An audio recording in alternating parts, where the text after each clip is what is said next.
Muy buenas a todos, damas, caballeros y especímenes peliculeros, y bienvenidos un día más a Punto de Giro. Bienvenidos a una película que vamos a presentar sin spoilers. Yo, by myself. Álvaro va a tener otra, pero no os preocupéis que os voy a dejar un enlace al final del vídeo para que podáis ver también esa crítica sin spoilers que Álvaro va a publicar esta misma noche también. ¿Y por qué nos hemos separado? Pues para poder cubrir los dos estrenos que Amazon Studio ha hecho en combinación con la Blumhouse, que es una productora conocida sobre todo por películas de terror, ¿de acuerdo? Y es en lo que nos vamos a poner, porque esta semana publica dos películas y la semana que viene otras dos. Nuestra intención es recoger nuestras primeras impresiones, repito, sin spoilers, y traeroslas aquí para compartirlas.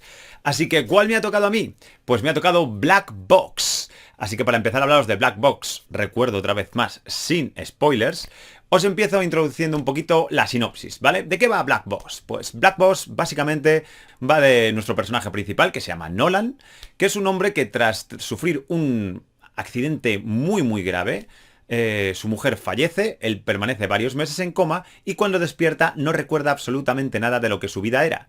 Se van a tener que hacer cargo de él su hija pequeña, que se convierte casi en su segunda madre, y su mejor amigo, que además es médico. A través de ellos, pues va a intentar visitar a varios doctores para recuperar esa memoria que ha perdido, hasta que inicia un tratamiento específico que le va a llevar mucho más allá de esos recuerdos que él quería encontrar de partida. Y hasta aquí la sinopsis. Diréis que puede ser algo muy sencillo, pero la verdad es que lo que nos plantea esta película llega a desarrollarlo de una forma que a mí particularmente me ha resultado bastante interesante. Os detallaré un poquito más después en las conclusiones, ¿vale?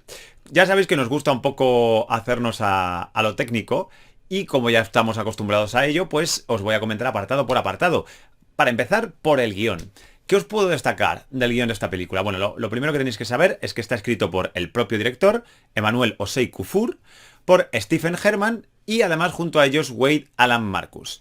Estos tres guionistas, o esos dos guionistas más el guionista director, se sumaron para crear esta historia que además es la ópera prima de Kufur y en el que establecen un guión donde por lo general vamos a ver un desarrollo de diálogos y de personajes con un tiempo pausado, no excesivamente lento, pero sí pausado, salvo a lo mejor en algún momento puntual del metraje. Y desde luego lo que vamos a ver es el cambio y la manera de escribir, de narrar, sobre todo el tiempo narrativo interno, de algo mucho más pausado, más tranquilo, para darle ese desarrollo a los personajes que vamos a ir viendo, para que nos lo vayan presentando, a cuando se van presentando los conflictos y cómo acelera el ritmo. Para eso también desde la dirección Kufur va a aplicar ciertos mecanismos y desde la fotografía incluso, que luego hablaré también un poco de ella, que van a resultar fundamentales para aliviar un poquito o dinamizar, mejor dicho, este ritmo del guión general, ¿no? Que es verdad que nos mete en un contexto muy cotidiano, pero que elemental, querido Watson, que le mete un elemento disruptor en medio, que es lo que choca, lo que está un poco más fuera de lo que podríamos llamar el código normal y lo que hace que esta película tenga un cariz mucho más interesante y nos vayamos de viaje con ella, ¿no? Otra cosa de este guión también es que puedes llegar a pensar en un momento dado, de hecho a mí me ha pasado varios puntos de la película de, ostras, pero esto está pasando, claro, esto significa esto. Ahí va, pues entonces el final va a ser este. O sea, hay muchos momentos en que aventuras un final, a mí me ha pasado al menos, ¿vale? Esto es muy subjetivo. Pero curiosamente, esa deducción que mi cabeza hace, de repente, ¡pap!, el guión te la pone delante, te la confirma, en mi caso siempre me la confirmaba, y luego te dabas cuenta que iba a contar más cosas de la historia. Esto es una cosa que puede ser interesante, pero también tiene un doble filo, y es que si lo repites tantas veces, y creo que lo llega a hacer hasta 4 o 5 veces el guión, puede llegar a ser un poco cansino.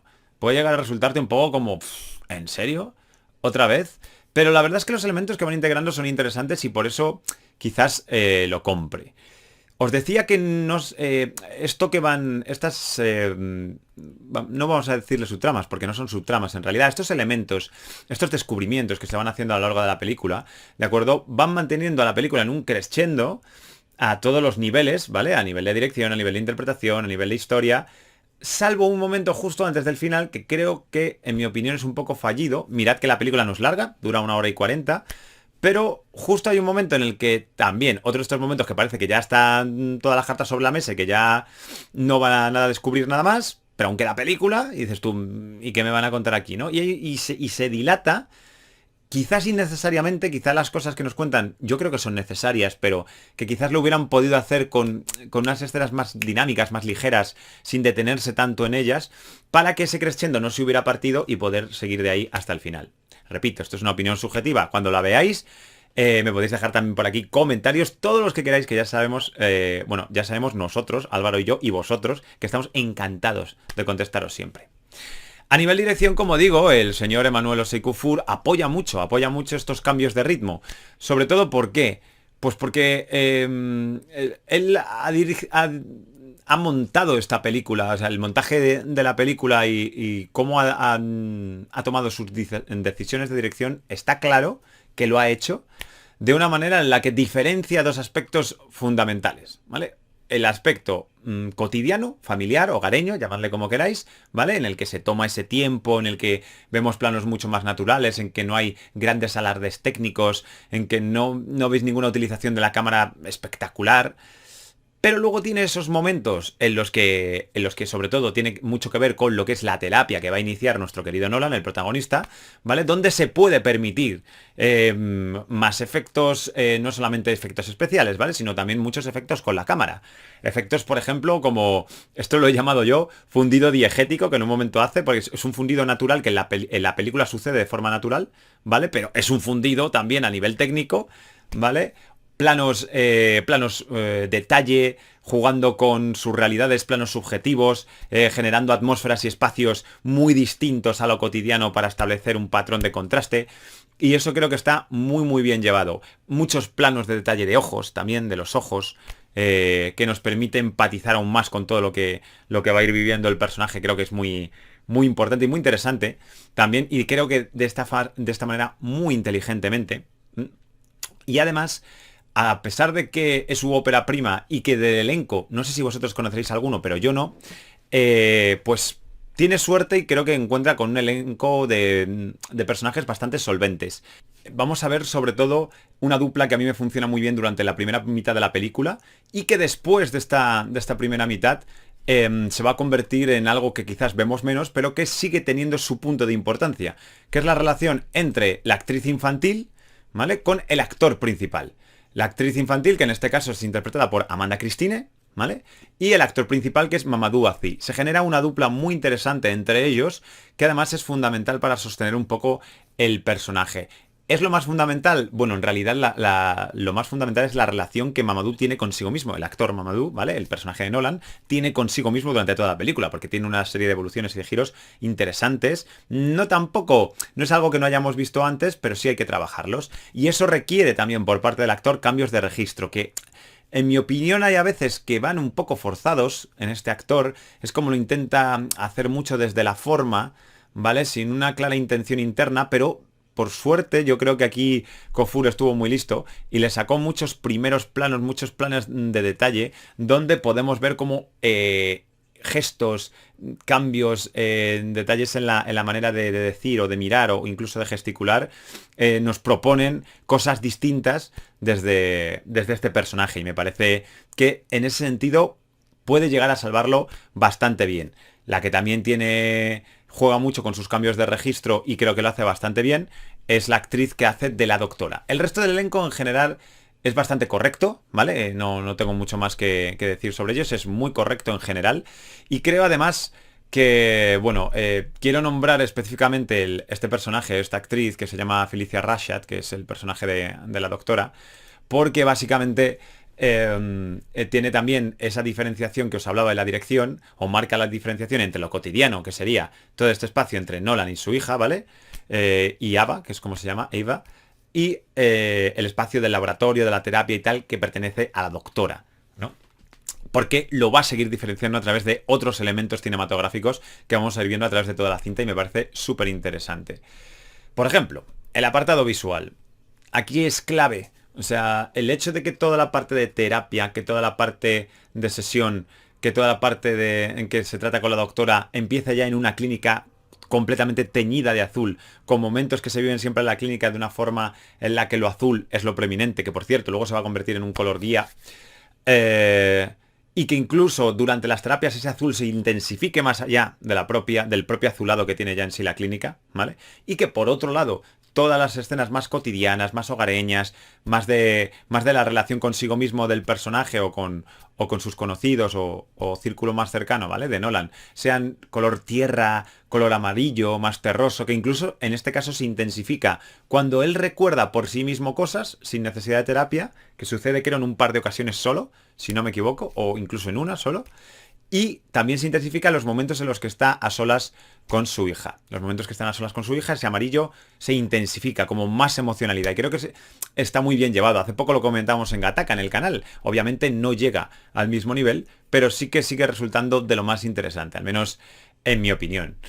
El resto, pues todo el apartado en que puede el director utilizar efectos visuales son muy sencillos, muy prácticos, poniéndoselo fácil, sin más, pero resultan en lo que están planteando, porque tampoco es algo extrañamente complejo. Quizás lo mejor diseñado en este sentido, y aquí se apoya mucho en el apartado sonoro, que ahora entraré, es sobre todo el único elemento de terror que utilizan, porque esto tenéis que saberlo, no es una película de terror. Si vais con la idea de que es una peli de terror, no, olvidad, no van por ahí los tiros, ¿vale? Pero el único elemento de terror que utilizan están muy bien diseñados, sobre todo muy inteligentemente dirigido, para no tener que gastarse muchas perras y sin embargo que provoque el impacto que necesita, ¿vale? Esto es muy interesante.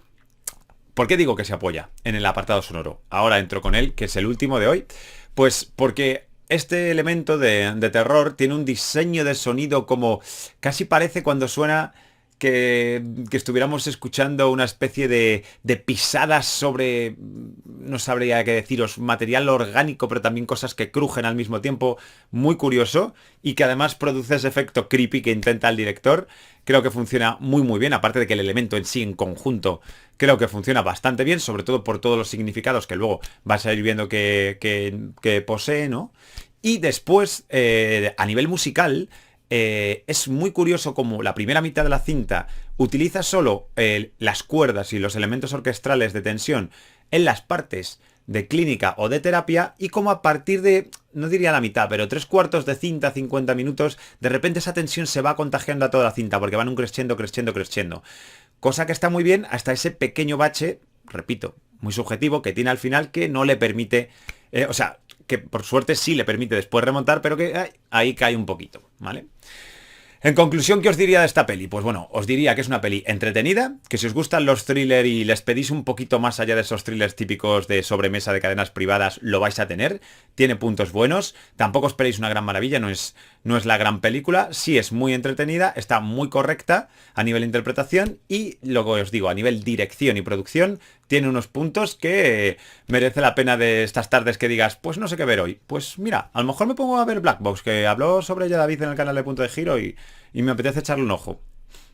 Amantes del thriller, ahí lo tenéis. Por supuesto, al final de este vídeo os voy a dejar el enlace, como os decía, al vídeo de la otra peli de la Blumhouse que va a publicar mi compi Álvaro esta misma noche, que se llama The Lie, y que espero que disfrutéis ambos. Como siempre, dejadnos comentarios, visitad @cine.degiro, ponednos todos los comentarios que queráis también allí, pedidnos lo que queráis, responded nuestras encuestas, seguid dándonos mucho amor y sobre todo desde el corazón muy agradecidos, tanto Álvaro como yo, porque sigáis aquí y nos sigáis apoyando tanto y tantísimo, que somos casi 900. Muchísimas gracias. Por mí nada más, espero que hayáis disfrutado de este primer acercamiento sin spoiler a Black Box, y ya sabéis que si os gusta el cine y las series, nosotros somos puro cine y puras series. Yo soy David y esto es Punto de Giro.